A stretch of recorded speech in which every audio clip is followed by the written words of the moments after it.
And Bonds hits one high. It's a deep. It is out of here. 7:56. Bonds stands alone. Now Booker with Tucker on him. Throws it up for 8. Shot blocked by Antetokounmpo. What a block from Giannis. 17 seconds from Game 7 or from championship number 6. Jordan, open, Chicago with the lead. Minute remaining. And they're putting Curry in the pick and roll, trying to get him on Irving. Irving and Curry, one-on-one. Irving puts it up. It's good. Kyrie Irving from downtown. We're sending it in, Jerome. That's for damn sure. Yes. What is up, everybody? Welcome to Taproom Sports Podcast. I am your host, Jordan. Stacks on stacks, lads. Joined with my guys, as always, Mr. Big Ball and Ben Larson, Swerving Irvin Washington, and that beautiful purple sweatshirt. Is that a purple hoodie? He's only wearing that because Niagara sold like a motherfucker today. Nah, fuck Niagara. They ain't the only ones that sold. The Wolves sold. A lot of selling. Hopefully you didn't take Penn State -2.5 either. Oh hell no, I stayed away from that. Penn State burned me one too many times this year, and when I bet against them, they ass always win too. So, nah, they are a stay away from me. Hey, and shout out to the Ohio State Buckeyes who finally won a game. They lost 9 in a row coming into today. Finally won, and they covered a game, which is the first time they've done that in 8 games. So, congratulations to Chris Holtman and the Ohio State Buckeyes. Very shitty season. We go Dame's at 66 right now. 3.5 minutes left. Damn. There's no chance he gets to 80, but that would have been dope to see him get to 80. Hopefully he gets to at least 70. That would be dope. Yeah. So if you're watching the Blazers game, we'll keep you posted on it. Damian Lillard at 41 points at halftime. Kind of cooled off there in the second half a little bit. I mean, to be expected, right? It's very rare someone goes for 41.5. Yeah.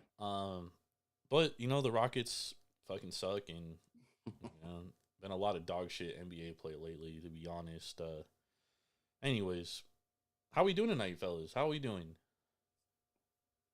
Doing well, man. Rested from a weekend away, which is always nice up in the snow. So finally got to go up north and had a really shitty distillery, and then it snowed in Arnold, and all the breweries are fucking closed. So are you serious? Yep. But they're like, it snows up there in the winter. Like, we went to 3 breweries in the area. They're all closed. All of them, they didn't plow their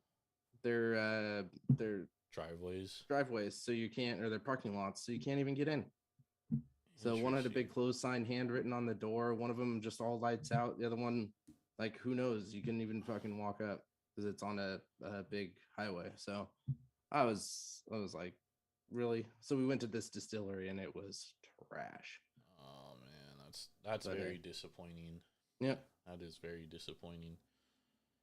Irv, how we doing? Niagara Purple Eagles? I'm doing all right. Could be better, but hey, can't complain. Another day, another dollar. And you're alive. I'm breathing. Bro, you hit like a 3K parlay this week, dude. You should be excited. You should be happy. No, I'm not, that has nothing to do with it. I lost my fucking wallet. I don't lose shit. Yeah, no, that sucks, dude. We've all been there at some point, you know what I mean? That's very unfortunate. But Sunday night, February 26th, we're gonna be we got a lot of stuff to discuss. We'll be talking about the pitch clock and Major League Baseball spring training. We've had 2 games to kind of test it out. We'll be talking more NHL futures as we had a trade go down today. Timo Meier traded to the New Jersey Devils. Jake Paul and what's the younger Fury brother name? Tommy Fury. Tommy Fury fought today. definitely some interesting things to discuss in that fight, which we'll be getting to. And then Aaron Rodgers' next team odds. And I want to talk a little bit about Anthony Richardson, who has been flying up in his draft odds. He's now 30-1 to be the first overall pick. He was plus 2,500 a week ago. So Damn. we'll be And getting to start the season. I think it was 10,000 to 1 or some shit like that. Yeah, it's very interesting. So we'll get into all that. We'll also be keeping you updated on Dame's scoring. 69. He's at 69 now. How much time nope, left? sorry, 71. 70. Just made another floating jump shot. There we go. Nice. So we'll be keeping y'all updated on that. The Nuggets and Clippers are battling. This line closed -4 for the Nuggets. They're currently leading by 8. Third quarter just began, so we'll keep y'all posted on that. Got a nice show ready, man. I'm excited to be here. Very stoked. Make sure to go to Devour.com or download the Devour app straight to your mobile device and use promo code TAPROOM for $10 off your first purchase of $25 or more. That's free craft beer delivered straight to your front door. You don't even have to leave your seat. And you help us out, we help you out. We're giving you basically 2 free beers if you use that promo code TAPROOM. And I know I got a beer. I know Irv doesn't got a beer. Ben, I know you got a beer. I got a beer. I got a beer that Irv would not like at all. It is a very hop forward beer. So I'm drinking Buku. We're getting this Buku tonight. It's from Mother Earth Brewing Company. It is a IPA, 6.5%, but it is very, very hop forward. It's kind of got a lot of pine, little bit of a citrus to it, but kind of more of that earthy flavor to it. So we're going IPA. It does say a West Coast style, but it's not a West Coast IPA. Interesting. Yeah. Who makes it? This is Mother Earth Brewing Company. So they're the ones that do the orange creamsicle beer, which is on point. I've had that one on the show a couple times. Nice. I'm drinking a I don't even know what the fuck this is, to be honest. I even crushed the can before I read it. I totally forgot. This is a beer from OEC Brewing, which I've never had before. They are out of Oxford, Connecticut. It's the Triskel Lagerbier. So it's an old fermented country style lager. There we go. It's actually really good, dude. I just took a sip. Tastes very good. I love my lagers. So definitely looking forward to this one. It isn't heavy. It's only a 4.7%, so it's pretty light. Should be easy to drink. So I'm looking forward to that for my first beer. But let's hop into things, fellas. Dame ended with 71. What was the final score? There's still 33 seconds left. What's the score? 131, 113. God damn it, dude. They're not going to cover 14 and a half motherfuckers. Oh, well. Anyways. Fucking Rockets, dude. That's what I get for fucking taking them live. All right. So let's hop into it. Pitch clock. Spring training. We've seen some good and some bad in these first 2 spring training games, right? We saw a game end because a batter wasn't ready to hit. Yeah. That's not good. Hopefully that doesn't continue. Hopefully they could write in some type of rule that the game can't end on some shit like that. Yeah, but we have seen, some decrease in times. Every game has gone under 3 hours. 29 minutes. Every game has gone under 3 hours so far. That's amazing. Which is obviously that was the objective of this, right? Because this new age of technology and shit, people have shorter attention spans. Major League Baseball trying to make their game more watchable.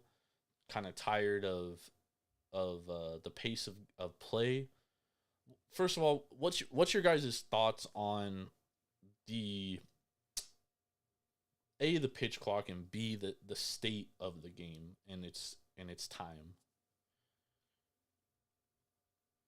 I like the pitch clock because it speeds up the game, and like you said, it'll make things more interesting for the fans. They can stay locked in, the ones that watch at home and live.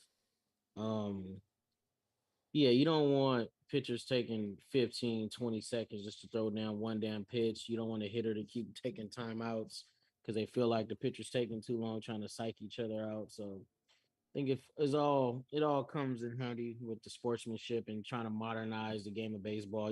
Sometimes baseball can seem archaic and it needs like a shot in the arm. So I like it. And the state of the game is good. You gotta keep building. Attendance is back up. That from those strike years and even like viewership is up. Because I remember that one World Series, man, it was bad. I think they was only averaging like 7, 8 million viewers. I forgot what year it was, but Well, I think baseball's ratings been declining in general. yeah, But I don't think it necessarily. I mean, it may correlate to the time of the game. I don't have the answer to that. I think there's a lot yeah, of I think reasons. that plays a part because some people say it's just too long. That's Yeah, why a but lot of those people, aren't baseball fans that are saying that that's it's just true. too long. Those are the ones who are watching playoff games that go into extras and that are tight 1-1, 2-2 games going into the ninth inning. Yeah, but I think baseball trying to they don't want to lose fans, but they definitely trying to attract more fans, in my opinion. Yeah, Yeah, it's always a battle of getting that casual viewer to tune in every sport, right? Because your casual viewer tunes in the NFL. Why do they tune in the NFL? 16 or 17 games now. It's, one day a week, so you don't have to like sit there every day watching games. So it's just a casual viewer type sport. Obviously, you have your diehard fans, but it's attracting that casual viewer, which I think MLB's been dying for since, at one point, Major League Baseball was the biggest sport in America, you know? yeah, but I think the reason why baseball was the biggest sport in America was because runs were being scored and it was an exciting game. A pitcher coming in and you know throwing 5 seconds less than on pitches than he previously was isn't going to change the excitement of the game. So Ben, If anything, it hurts. you're the not in batter. favor of the pitch clock. I am in favor of the pitch clock with the little asterisk there. I think it needs to be a little bit longer. I think we need to go from like 15 to like even 18 seconds for when there isn't a runner on. And I think we need to go to 20 to 25 seconds when there is a runner on. Because I think something that we also lose is that pitchers are only allowed to have 2 disengagements per plate appearance. Yeah. So that's stepping off the rubber or a pickoff attempt. If you have someone who's tempting that pitcher, they should have the right to throw over more than or even step off the rubber more than twice. I agree with that. 2 times per batter. Even when you get into some of these pitch counts that go 9 or 10 pitches, you're telling me that after 2 disengagements, maybe on the first 4 pitches, those next 4 pitchers, that runner can take off. Yeah, but it is going to add to offense because now pitchers are more likely to throw fastballs when guys are on base because they need to get the ball to home plate. So if the guy does steal, the catcher has enough time to throw out the runner. Yeah. So a few things come into play here. Your catcher has to have a fucking cannon, Yeah. So you're going to see weak arm catchers kind of fall off the face of the earth. But I do agree with you because, that's why I liked Bobby. I was talking about Bobby Witt earlier in the year. I was like, this guy might steal 60, 70 bags this year. Because if you can only hold him for 2 pitches, I mean, that sky's the limit for him being able to steal. The guy, he's hella fast. Yeah. So I think that I do think as strategy, it takes away from the game. Yeah, for sure. And then, the batter only has like 7 seconds to get into the box and get set before it's what we saw Machado have. He had 2 strikes and that was a strikeout for him because he took an extra 2 seconds there, 7 seconds from when the pitcher has it. Yeah. Again, I get that you're trying to speed up the game, but these are pivotal moments that are going to cause problems later down the line when the season's on the line. I mean, preseason, who gives a shit? These games are meaningless. But when you get into the games that do mean something, and you get a called 3rd strike to end the game, that's tough. That can't happen. To end an inning, that can't happen. I think I'm impartial to pitch clock, dude. I could really fucking care less. But I do find it interesting, like, in the playoffs, every pitch matters. Every pitch is huge, right? And like now you're taken away from that moment and that stage. That's one thing. Number two, play by play, radio announcers in baseball is an art. Yeah. Because you're telling stories in between pitches. Well, now you're taking that away, right? And that doesn't affect the game, obviously. That's me personally as a fan, right? Yeah. But as far as the game goes, like there's gonna come a time where it is gonna cost a team a game. Yeah. And then we're gonna be up in arms. Like, how does a team lose a game on a fucking called third strike because he's not in the box? This reminds me a lot of when the NBA implemented the synthetic ball in like 2006, I think it was 2005, 2006. And obviously it's like kind of different in terms of like a synthetic ball and a rule, but the players were like very adamant they fucking hated the ball, and NBA switched it very quickly mid-season, right? I think the same thing's going to happen here. Like, I would not be shocked if going into the season, March 28th, that there's no pitch clock. Yeah, it wouldn't surprise me either, because again, you're benefiting the pitchers one more time. Like, you're allowing them to change the flow of the game when you should be allowing the batters to change that flow of the game. Yeah, but at the same time, like the pitch over helps the batters because, like I said, it's going to make pitchers throw more fastballs. It helps the runners. But I think it helps the batters too, because the pitcher is going to have to throw more fastballs because they can't throw over more than twice. So they have to get the ball to home plate very quickly. So they have to. So by science, like, they just have to throw more fastballs. Yeah, and just thinking about science too, like, you can't shake off the sign more than twice. Yeah, you basically because you don't have you only have 15 seconds. Yeah, you basically got to go in there and know what you're doing right away. And there's only been, maybe at least in my time, a good 10 catchers that can call a perfect game where the pitcher isn't shaking off every single pitch. Yeah, it's very few. Well, it'll be interesting to see how it plays out. Like I said, I personally would not be shocked if we head into March 28th and the pitch clock is abandoned already. It really wouldn't shock me, dude. How much is 25 minutes? Yeah, like, me personally, like, I don't care. But I do understand it from, like, the casual perspective where, like, MLB wants to get that, that 19-year-old kid, that 18-year-old kid, 10-year-old kid, you know what I mean, who's more into, like, fast-paced stuff, you know what I mean? Mm-hmm. You got to understand what baseball is, Baseball is a beautiful game. It's not perfect, but it's beautiful in its own way, you know what I mean? I think that's what sucks, dude. So we'll see what happens with the pitch clock. Spring training, do we care? Does anyone care? Not really. Like, we're not gonna really know. Even up to All-Star break, we're not gonna know who the real contender is till after All-Star break. So I think we know by June. Yeah, I'll say June. Yeah, that's true. I think the first 3 months tell us who's going to be in and who's going to be out. But obviously there is teams that make moves in June, July, heading into the dog days of summer. But yeah, spring that get hot after the All-Star break too. Yeah, spring. I'm with you, dude. Spring training to me is just like I'm not putting any weight into anything. I mean, the A's scored fucking 24 runs in 2 games. Is that going to be the A's going into the season? Absolutely not. You know what I mean? Like, it doesn't move me. I don't care if a dude is cold. I don't care if a dude is hot. Like, most of these pitchers aren't even pitch. They're literally just stretching their arms out. You know what I mean? And Kansas City 3-0. Definitely not going to be 3-0 start of the season. I told you, don't sleep on Kansas City this year, Ben. They're going over 67 wins. But I do think there's some things that you got to look out for, like, but at the same time, you can't put a ton of weight. Remember when Shohei first came into the league and he had like a 9 ERA in spring training?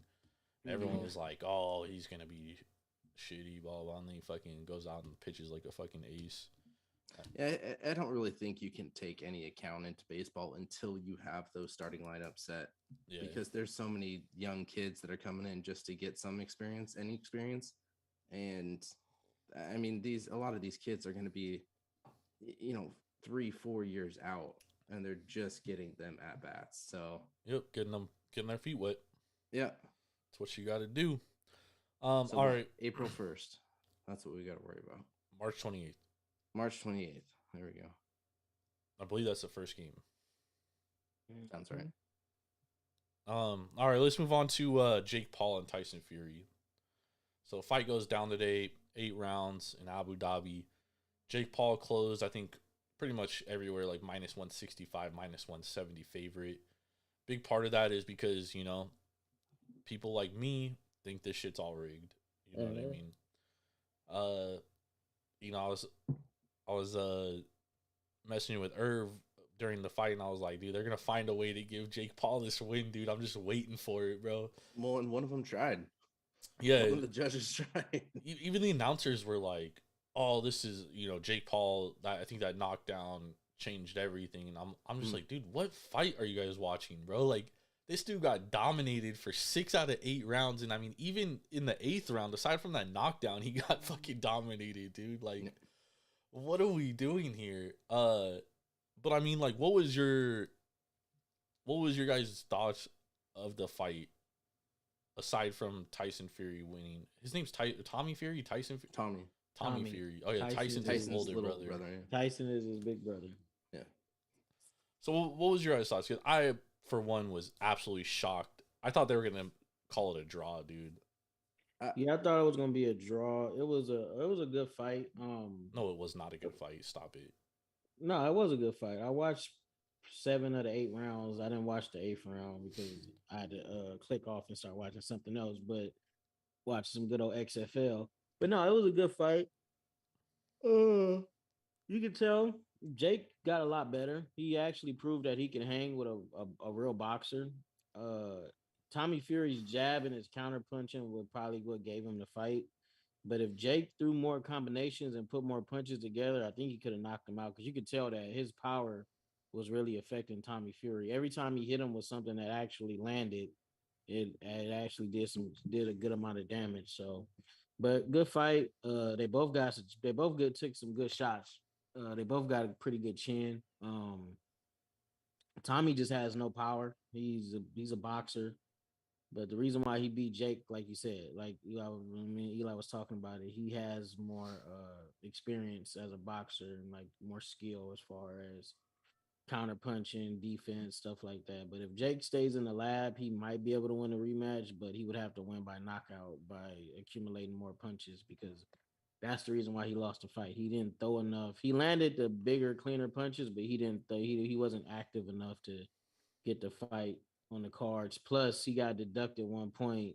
That ref was trash. He should never. Awful, dude. Yeah, that ref should never officiate a professional fight again. You can let him ref little kids, because dude was horrible. Yeah, he was awful. He was awful. Ben, what did you think? I didn't. I was unfortunately driving today, so I didn't get a chance to watch the fight. But I did watch the highlights on multiple, channels here. So, I did see some good from Jake, some good from Tommy. To be honest, I was impressed with Jake's power today. Seeing the connections that he did make made me surprised that Tommy didn't at least go down, and didn't, really ate a couple big shots, throughout the different rounds. I kind of wonder how much Tommy trained for this fight, because it is Jake Paul. So if there is a second round or a second fight, I think we might see this done and over quicker, because he actually comes in and actually trains for it. That's a good point. That the whole Jake Paul thing is, I'm with you, Jordan. I'm with it being staged, and I'm with it with these other boxers not giving a shit about this fight other than a money grab, because they're getting paid. Exactly. And it's Jake Paul. He's a fucking YouTuber. Like, yep. He's, so knowing what Jake threw out there, I think if there was a Paul Fury 2, Fury would end it, before the 6th round. Yeah, I mean, I agree with with both of you guys in the sense that, like, I think Jake Paul looked improved as a boxer, but I mean, at the end of the day, it's like people pay for these fights to see him lose. You know what I mean? So if he loses and he loses consistently, nobody's gonna care anymore. Yeah, you know what I mean? And the money dries up. So, you know, they gave him a bunch of guys that were MMA fighters who were making more money fighting him in one day than they made in their entire careers combined, right? So it was like you could easily entice that person, hey, like, yeah, you know, go out there and box, but don't knock him out, you know, and lose the fight. Yeah. It's very, very easy to do that because you're paying these guys more than they've ever made. So with that being said, it's like I totally expected Jake Paul to win this fight, you know, but I do think that it did set up it was close enough to set up a rematch to make it intriguing, right? But if Tommy Fury goes out there and he knocks him out in 3 rounds, Jake Paul's done, dude. His boxing career is over. You know, he may be able to do celebrity matches, but nobody's going to care anymore. So, something to think about going forward. It's also why I hate betting on boxing, because the fact that one judge scored that 76-73 to Jake Paul is a fucking joke, dude. Like, no, that went to Tommy Fury. 75-74. There were 2 to Fury at 76-73, and then 1 to Paul at 75-74. Yeah, dude, there's no way anybody with 2 eyes watched that fight and was like, Jake Paul won that fight. There's no way. You know what I mean? And that's the problem with boxing. This is why people have trust issues with boxing. Because it's like, you can easily fix things once it goes to a decision, dude. You know what I mean? So, interesting. Well, and that's what we're gonna hear from Paul, is that it was a split decision. It was a split decision. Like, I won, you know, one of the rounds. Those other 2 refs, you know, they were, you know, they just didn't want me to win.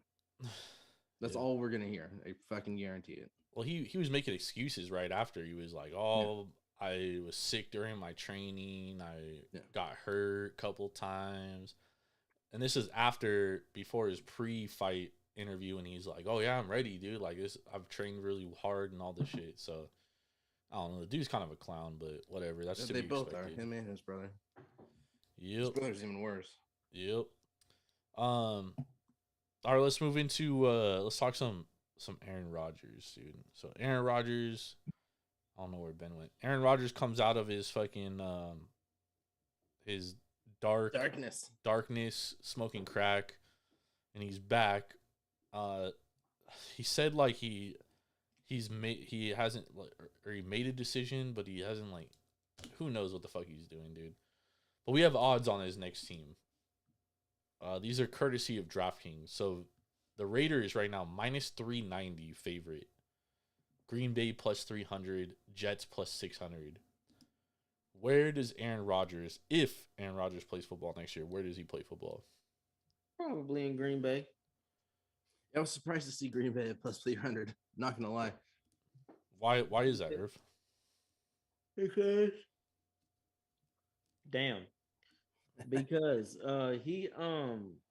we went through all this last season, and what changed? Nothing. The only way I see him suiting up for another team if the Packers are truly done with Aaron Rodgers, because at the end of the day, he knows he can hold them on. He basically doing the same shit Brett Favre did to him. Yep. Year in and year out. The Packers just got tired of it with Brett Favre. They haven't got tired of it with Aaron Rodgers because they don't have an Aaron Rodgers to back up a Brett Favre. So I guess that's why they give him so much leeway, and he does the things he does. And honestly, if they want a first round pick for him, then he probably won't get traded, because you still have to pay this man $55 million this year, and I think next year is like 57 or 58 million. So is a team gonna come off a lot of draft capital for that much of a contract? Maybe, maybe not. Especially a guy at 40. Yeah, and he's 40. You can see, you know, the writing's on the wall for Las Vegas to do it, because they're a dog shit franchise. They need a quarterback. I'm pretty sure they want to team up Adams and Rodgers. He'd still be the 3rd best QB in the division, though. So That's hey. Only see there's only the like you mentioned, there's only a win now team and a team that think they can win now, like the Raiders, is going to make this type of move. Of course, the fans are going to be all for it because they just got rid of Carr. Some fans think they did Carr wrong. I don't see how, but that's neither here nor there. But honestly, I just think we're gonna have all this smoke and all this. Oh, Aaron Rodgers 1 foot out the door. He's threatening retirement. All that shit. And then somehow, some way, he's gonna be wearing number 12 for the Packers next year. But what do you think about him being a big like problem in the locker room? If he goes up and says, "I want to be traded," and then the team doesn't trade him, do you think that that causes him to be even more of a douche in the locker Yeah, room than he because already he is? was a douche with their star rookie wideout that they drafted second round. Dude dropped a pass the first game of the year. Yeah. And he didn't look his way for like 6 weeks in a row. Yep. Yep. And then when he started throwing to the dude again, he's catching damn near 2-3 touchdowns a game. Yep. But I think that's where you as the Packers as an organization have to say no, like this is Yeah, it. like I don't see how if Patrick Mahomes don't got that kind of leash, why does Aaron Rodgers? Like Yeah. this Well, is supposed to be a what have you done for me lately league, and all he's done is okay, win regular season MVPs and can't do shit in the playoffs. Couldn't beat a 40-something-year-old Tom Brady at home in the NFC Championship game. The well, I next think year you lose to the Niners because you can't throw to anybody but Devontae Adams, and they knew that's what you was doing. So you I also got to keep in consideration, like when comparing Rodgers to like a Mahomes or Brady, like that's what makes Brady and Mahomes such great players because they're for the team. Where Aaron Rodgers is yeah, the more team for first game. himself Yeah. before anything else, dude. I think he's made that abundantly clear at this point. You know what I mean? And Aaron Rodgers is one of the greatest quarterbacks, talent wise, that we've ever seen, without a doubt. But at this point, like I think the Packers are done, dude. I think they're legitimately done. And I think a first round pick is absolutely feasible. If you're the Raiders, I understand you have the sixth pick, but it's like you just got rid of Carr. So are you willing to go into next season with a question mark at quarterback? You know what I mean? Like a Jimmy G, when you could have Aaron Rodgers. Like Aaron Rodgers makes you relevant. You know what I mean? And at the end of the day, like the Raiders, who knows what the fuck they're doing, dude? I don't know if they know what they're doing. You know what I mean? Like they're in this purgatory of just in the middle. Like they think they're good, like you said, or they think they're contenders. But I think deep down inside, like Ziegler and McDaniels are like, dude, we need to rebuild from the ground up. Right? Like, if you're the Raiders, would you rather have Mac Jones? Because there's rumors that Bill Belichick's fed up with Mac Jones and that they'd rather go with Bailey Zappi. If you're the Raiders, would you rather go with a young Mac Jones or would you rather go with an established Aaron Rodgers? They're gonna go with Aaron Rodgers because that's what the fans want. That's probably what Mark Davis wants. See, He because sorry about that. no, not school because they think they can win now, and mm, if the front office believes that, fuck what the GM and the coach wants. If the owner says you go get Aaron Rodgers, You go get Aaron I'm Rodgers. you got to go get Aaron Rodgers. So honestly, in the long run, it would have benefit them in the long run to get a Mac Jones, probably so, because he proved he can play and lead a team to a playoffs. But they're gonna want to win now, and as of as of Mark Davis, you can tell he put pressure on them to win now. The moves that they made this offseason, trading for Devontae Adams, giving up a first round pick, cashing out Aaron Waller, giving Chandler Jones 17 million a year. So they made moves to be in position because they think they can win now. Now, do I think they're gonna go with a youth movement this offseason? They should, but are they? Hell no. They're gonna get it. They probably gonna get Aaron Rodgers, and it's gonna be Super Bowl or bust again for the Raiders, and they gonna bust. You see, I think it all depends on what they really want to do with that 6th overall pick. Because you can still get a great quarterback, young quarterback with that 6th overall pick. So if you can get Rodgers for less than a first, less than that six, because to be honest, I don't at his age, I don't think he's worth that 6th overall pick. So if you can get him at the 6th, because they'll have the 6th in the second round. So if you give him a the second round 6 overall, and maybe next year's first, then you take a QB with that 6 overall pick in the first round to build for 2 years after Rodgers is gone. Yeah. Because you're not going to get someone who's going to be in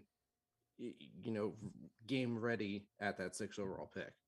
I seen some stuff on Twitter today talking about they might be interested in Anthony Richardson, so we'll see. I mean, I think there's a lot of smoke with Anthony Richardson, and let's just hop right into it right now.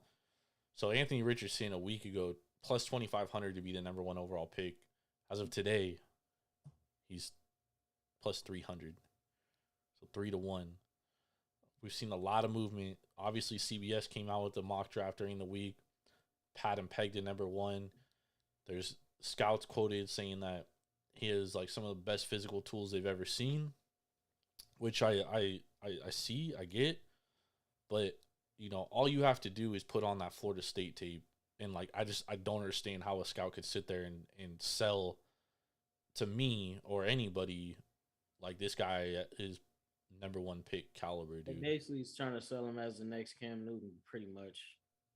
Yeah, and I think people they become so enamored with Jalen Hurts and Josh Allen's ability to improve their accuracy that now everybody just thinks everybody can do it. Oh, he's not an accurate passer in college, but he definitely can be. Yeah. Where's he going? To Chicago? Are they done on Fields? They got a couple teams trading up for him too. Yeah. Well, I mean, Chicago's an interesting team at one because, Ryan Poles is a GM and he didn't draft Justin Fields, so he has no tie to him. You know what I mean? Yeah, but Bears fans are. One of the analysts came out and said this today. Do you want to be the GM that gets rid of a Justin Fields and he goes on and have an excellent career, and you draft a guy that doesn't have the same type of career? Yeah, but you could also look at it the same way and say, do you want to hang on to a Justin Fields and he never improves as a passer and is always hurt because he's running so much? But you got to give him the tools to improve as a passer. He was running for his life the whole season. The one game where they did actually block for him and he stood there and made plays, he actually looked like a damn good, decent passer. And that was against the Patriots. Of course, you want to see that more often, but in his mind, his clock is sped up. He feels like he's not going to have that much time to throw, so he's prone to running the ball. I'm not saying he can't be successful. I'm just saying, like, the way you're saying it, like, do you want to be that GM that trades him? He succeeds. Ryan Poles could very well be the GM that hangs on to Fields and Fields never amounts to anything. You know what I mean? So it's but it's a two-way street. But what he showed this year, if you get him ample weapons in an O-line, I don't think is nowhere near. I don't think he's going to fail at all. It's just you got to build. You got to build. You got to build the team up for your QB. You can't have him out there working with nothing and expect. I agree. What's that? You can't give him fucking sour lemons and make him. Hopefully, he makes grade A the best lemonade. I mean, he wasn't terrible throwing the ball, but he also wasn't great. You know what I mean? 17 touchdowns, 11 interceptions, 60% completion percentage. But one of the worst O lines and hands down probably had the worst weapons in football. Yeah, but you get him weapons, and that's the thing is like. It's a tough decision. That's why Ryan Poles gets paid to do what he's got to do because, he could sit there and have that analysis. Well, hey, we just need to get him better O-line. We need to get him weapons, and we'll be okay. And then you do all that, and he's still not good. Now you're stuck, and let's say they pass up on Bryce Young. Bryce Young ends up being a Hall of Famer.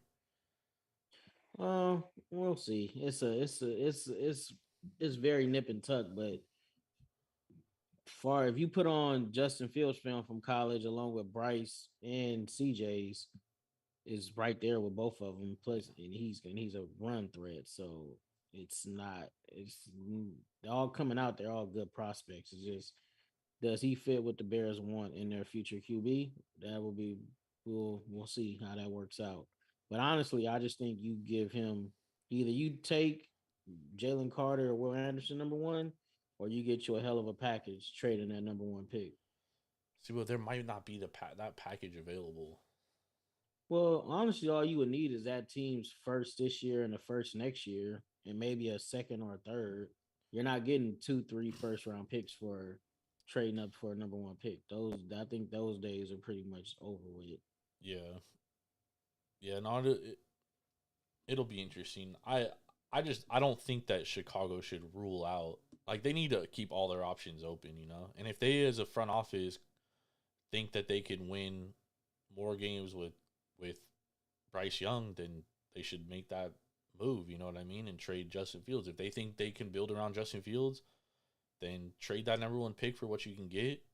You know, hopefully a team falls in love with the quarterback and they want to jump ahead of everybody to make sure they get him. But the problem is that, you know, Houston's sitting at number 2 and they're like, well, you know, if the Bears don't take a quarterback and they sit there at 1, take Will Anderson or Jalen Carter, well, we're going to get our guy. If the team jumps ahead of us, they take Bryce Young, we'll take CJ Stroud. You know what I mean? Like, we have no problem with either one of them. Well, I think with Richardson jumping up too, like that makes Houston even happier. Yeah. Because they can then either get CJ or Bryce. I think that also makes Indianapolis even happier because if Richardson goes number 1, then they can get either CJ or Bryce. I think that makes Vegas happy at number 7 because if they want to take a QB, you've got Richardson, CJ, and Levis. And then and you can take Levis there. Yeah. That might have gone to Indianapolis at 4. Now does Seattle take a QB? Well, Mayo and the coffee guy, draft him top 10 if you want, but I'll draft him over Anthony Richardson though, top 10. Who? Will Levis. Yeah, I think the thing with the who were we talking about? Oh, the Seattle is they've already the way that John Schneider is like he's not going to reach for a quarterback, dude. He's going to take the best guy available on his board. Yeah, you know what I mean. And they'll sit back and take a quarterback they like later. You know what I mean? Like they took Russell Wilson in the 3rd round, ended up working. And Geno Smith was a competent quarterback. Now is he their quarterback going forward? I doubt it. But I mean, he's shown that like, you know, you build a good team around him, you can get the job done. Yeah, I get it, but if he's just a bridge QB and you don't take a QB this draft, and you clearly gonna need a QB depending on how. Because if they do give him a contract extension, it's probably gonna be what 2-3 years, 4 years max. Yeah, but at the same time, like you shouldn't reach for a quarterback just because you need a quarterback. Yeah, I wouldn't say reach for one, but they know they need one. Are they gonna? They honestly, if they do take a quarterback in the 1st round, I wouldn't consider that reaching. Shit, they got the 3rd overall pick. Seattle's at 5, right? 5, yeah. Oh, 5th overall pick. So, okay, what do they need more than a quarterback right now? I mean, you could always use offensive, defensive line, dude. Yeah, true. Then they were terrible against the run, but is Jalen Carter gonna fall to the 5th overall pick? Maybe, maybe not. Probably not. But that kid Will from Anderson, Clemson, that D lineman. Yeah, they definitely could use an upgrade to the pass rush with Will Anderson, but that kid from Texas Tech.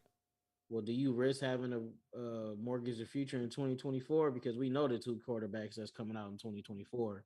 That's what I'm saying. So if I'm Seattle, I'm sitting there like, I'm not going to take a quarterback.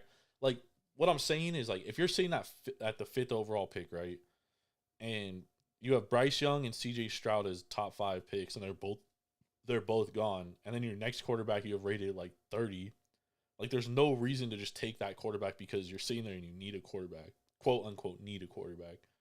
Like, take the best player on your board, because at the end of the day, next year has a much better draft. They still have Denver's 1st round pick next year, right? Yeah, but Denver's not gonna be fucking top 5 overall worst again. Dude, Denver is going to be the worst team in their division next year. Very likely. I don't know. It's gonna be a battle for 3rd. Yeah. They're not. They won't be. They won't be a top 2 team in that division next year. I'll promise you that. The only way we're going to be worse in our division again if we have 20 guys on IR again. I don't care if you guys are completely healthy. There's no chance you guys finish higher than the Chargers or the Chiefs, unless Herbert and Mahomes are both hurt for a majority of the year. I agree with that. Sorry, those are 2 special quarterbacks, dude.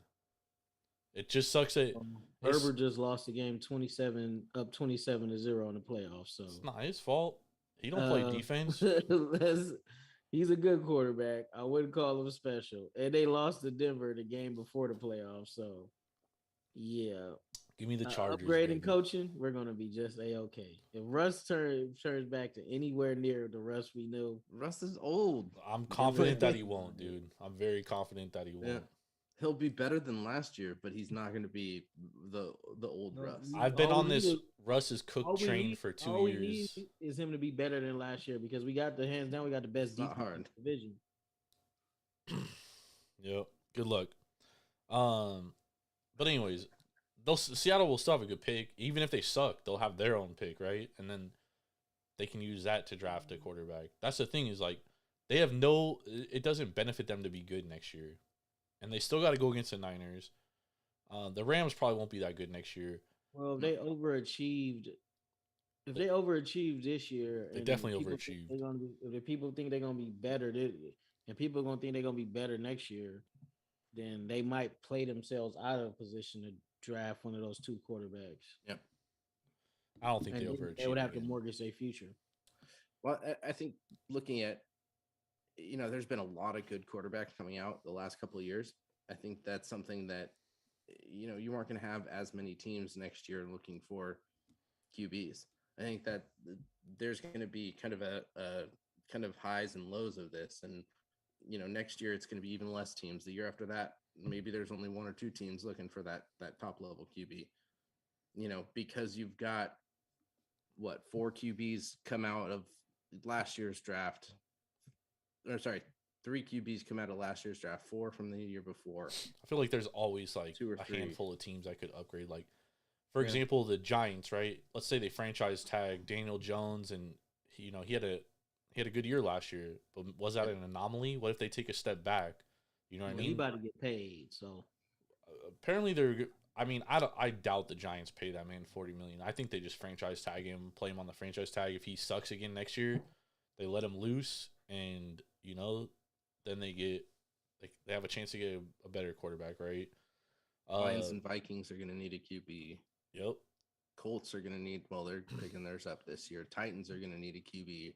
The problem with the Lions, though, yeah. Ben, is I don't think they'll be bad enough to draft a good quarterback. Mm-hmm. Yeah. I think they're gonna have to write out Jared Goff, and Jared Goff was good last year, dude. To be honest. Yeah. And he plays in a dome, so like he doesn't really have to play outside, and that's where he sucks. Yeah. That Howell's going to be a big question mark for next year too.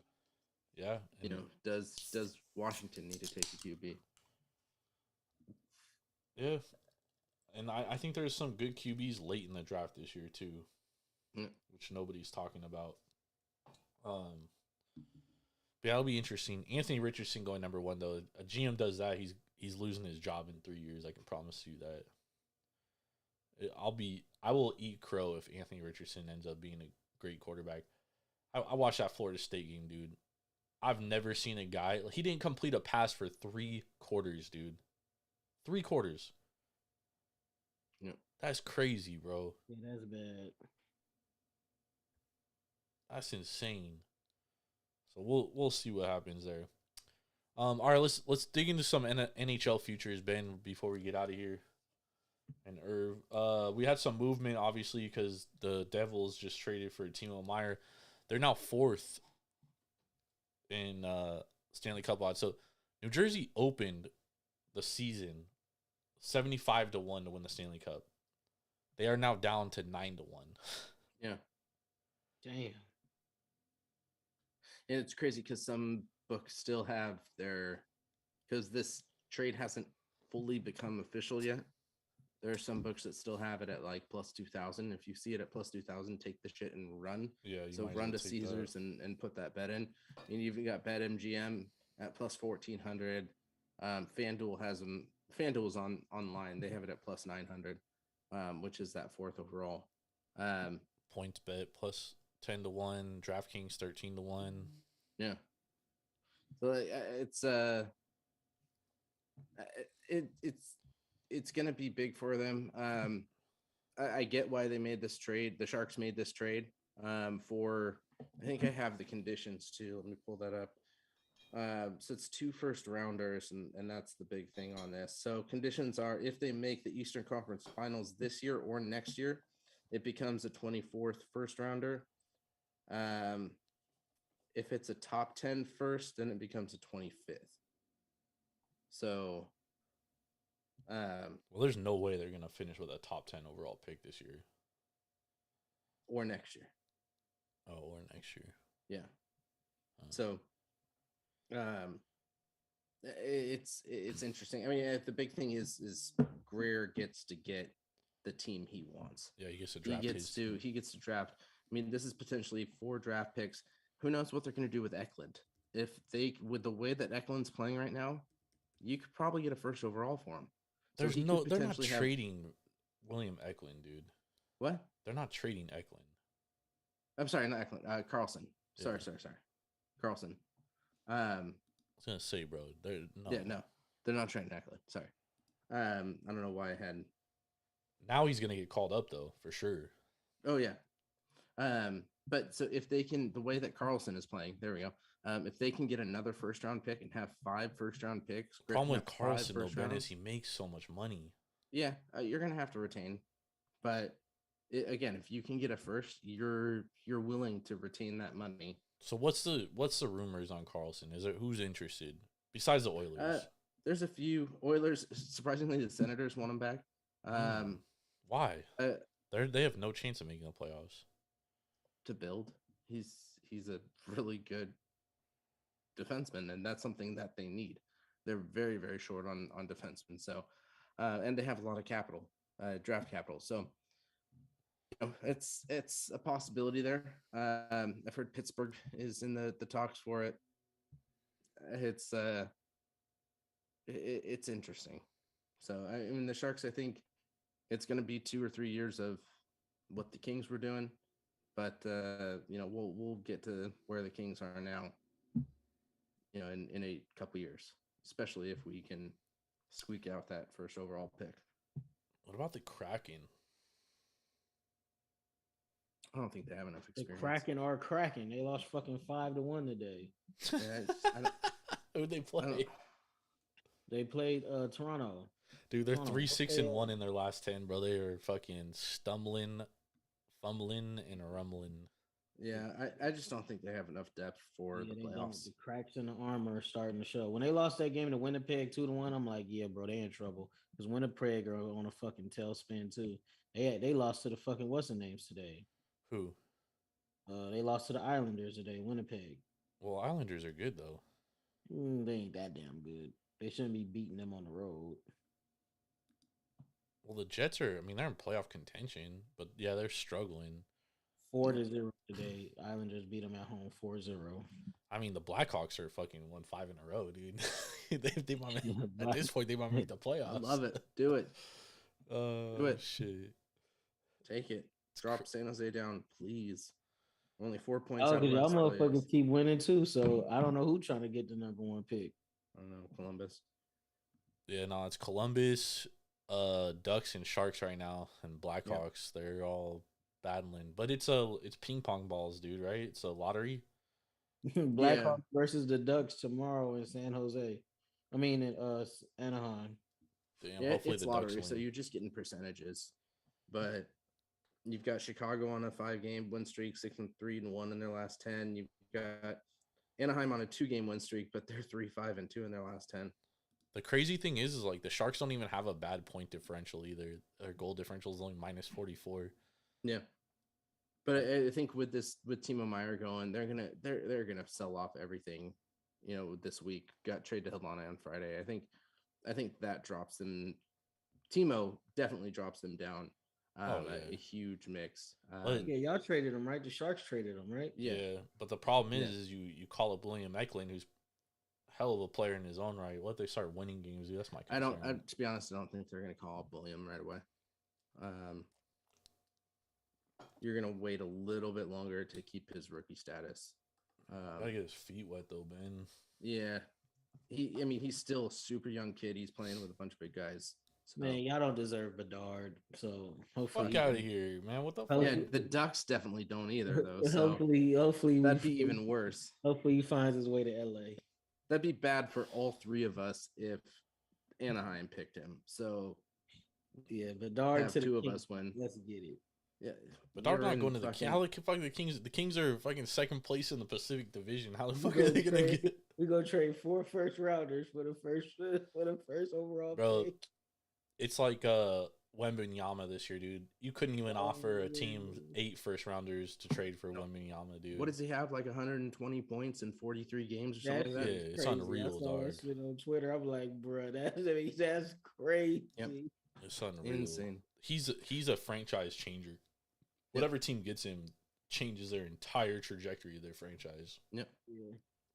So looking at the few trades, I mean, there's only been a couple small trades. I mean, I think probably Timo Meyer is the biggest trade that we've seen And since we Tarasenko. last talked. And who?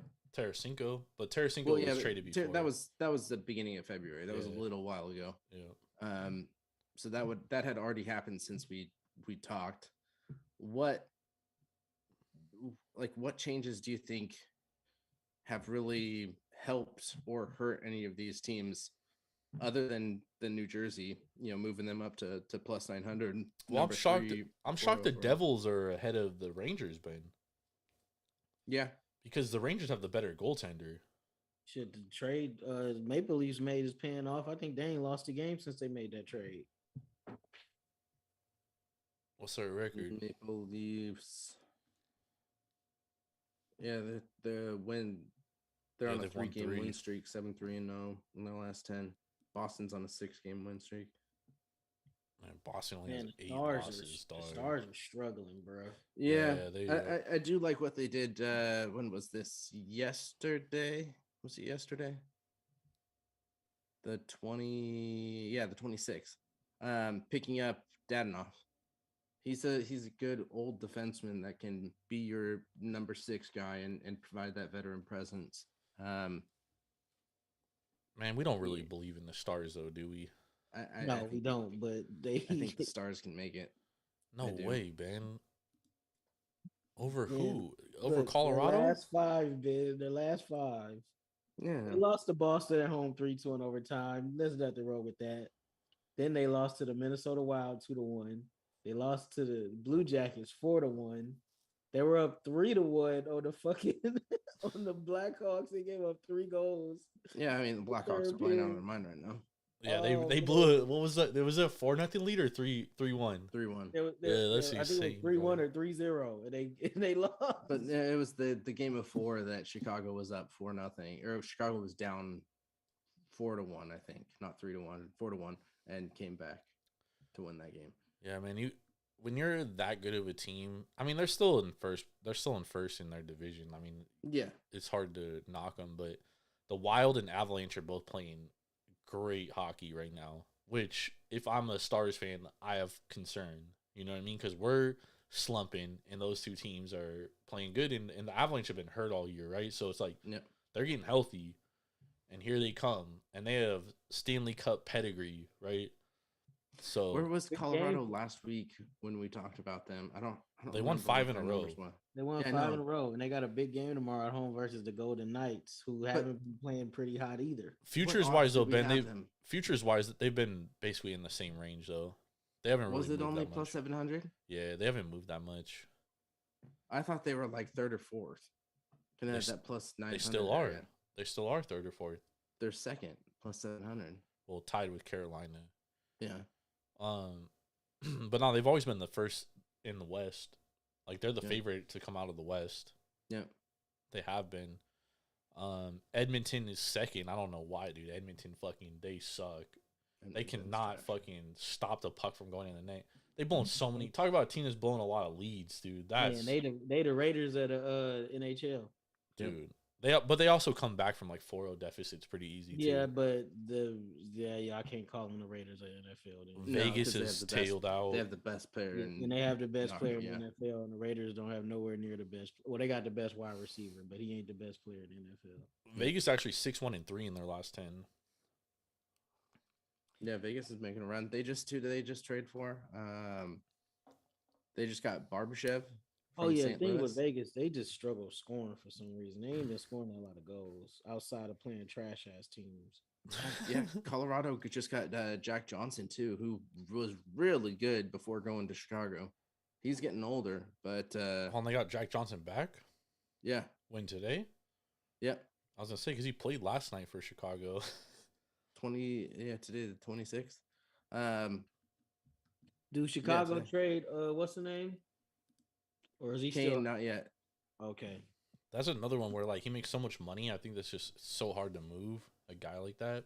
Somebody's Well, gonna. I'm pretty sure they're going to have to pay some of his salary though. At least Yeah. Carlson's producing.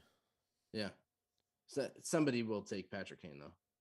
Yeah, probably. Shit, if I was in a playoff hunt right now, I'd take Patrick Kane. I'll take Patrick Kane. Yeah, as but like much as some I of these fucking hate teams him. are they're As much as I can't stand that motherfucker. Yep.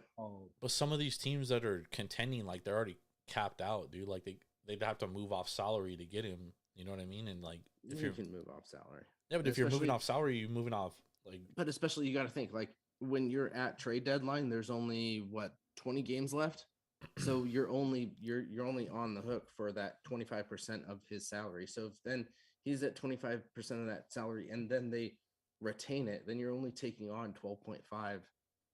Minnesota should of get the him because those motherfuckers only 175 goals for. Yeah, I'm looking at this and like I could see Tampa Bay, I could see Carolina, I could see the Rangers. The Rangers just traded for Tarasenko though. Yeah, that's true. Minnesota definitely. LA, I mean they need a goal scorer to save their If life. we get Patrick Kane, we win in the cup. God help us all, dude. I don't know about that, but God help us all. Hopefully that don't happen. 0. All right, we got some best bets for tomorrow. Yeah, give me Baylor -2. Ooh. All right. I have Dallas Stars coming out of their funk. I'm gonna take them at -1.5. There we go. They're going up against the Canucks. Let's be real here. Let's hope they can do it, man. And shit, I want to take the under for that Blackhawks Ducks game just because both teams suck. What is the over under 6? Yeah, Yep, I'm on that under. That shit is definitely hitting. yeah, but both of their defenses suck too. So this could be like a 10-12 goal game. Like that would not surprise me. Like today, it was fucking 7-4. Sabres versus Capitals.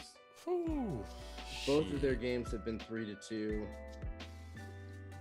They probably got an extra little umph because they both know they dog shit and they playing another dog shit team. That's true. God, I hope Anaheim wins. Let's go to overtime with Anaheim winning All right, there we in go. a shootout. That's what we need. So both teams get points. All right, I got a few best bets. First one, we're going to the Big Sky Conference. We're going to take Eastern Washington, Montana State under 144.5. These are the two best defenses in the conference, hands down. So I like that under there. I'm going against Irving. I'm taking Oklahoma State +2 at home. Must-win game for Oklahoma State at this point. They are floundering. They've lost 4 in a row. They absolutely need to win this game. Then I'm going to the Mountain West Conference, and I'm taking Wyoming +5.5 against Nevada at home. Wyoming has won 9 of the last 10 games against Nevada. They have Nevada's number. This is ugly. It is a close your nose, ugly dog play. And then I'm also going to go to the NBA, and I'm taking the Knicks +3 at home against the Boston Celtics. Let's I go. don't know. Boston playing pretty hot right now and they healthy. So are the Knicks. The Knicks are very hot right now. Knicks have won, I think, 5 in a row. I think the Knicks have the second longest winning streak outside of the Bucks right now, Yeah, they do. who've won 14 in a row. And they always play what's the name tough too. So you might be on to something there. Of course, I'm onto something there. I'm always onto something there. The Nuggets. My Baylor boys is taking it home tomorrow. Nuggets blowing a lead here late to the Clippers. They're pulling the Clippers on the Clippers, 107-105. Damn. As we head to the end of the game. But thank you, everybody, for joining us. Make sure to go to Tavour.com or download the Tavour app straight to your mobile device and use promo code TAPROOM for $10 off your first purchase of $25 or more. As craft beer delivered straight to your front door, you don't even need to leave your seat. We will be back on Tuesday night. We'll be breaking down the AL West this week with the reigning World Series champion Houston Astros among the teams. And Very where does excited. Shohei go if he gets traded? Woo. He's not getting traded. Very excited to be talking about the AL West. So we'll be back on Tuesday breaking down the AL West. So thank you all for joining us. We really appreciate you. Make sure to subscribe to our YouTube. Make sure to lock us in on Twitch. Follow us on Instagram, Taproom Sports Podcast. Follow myself on Twitter at Jordan Rules TSP. You can follow Irvin at Swervin Irvin TSP. Go to taproomsportspodcast.com. We appreciate y'all for Big Ball and Ben Larson. Swervin Irvin Washington. I'm Jordan. Stacks on Stacks on Stacks last. Peace.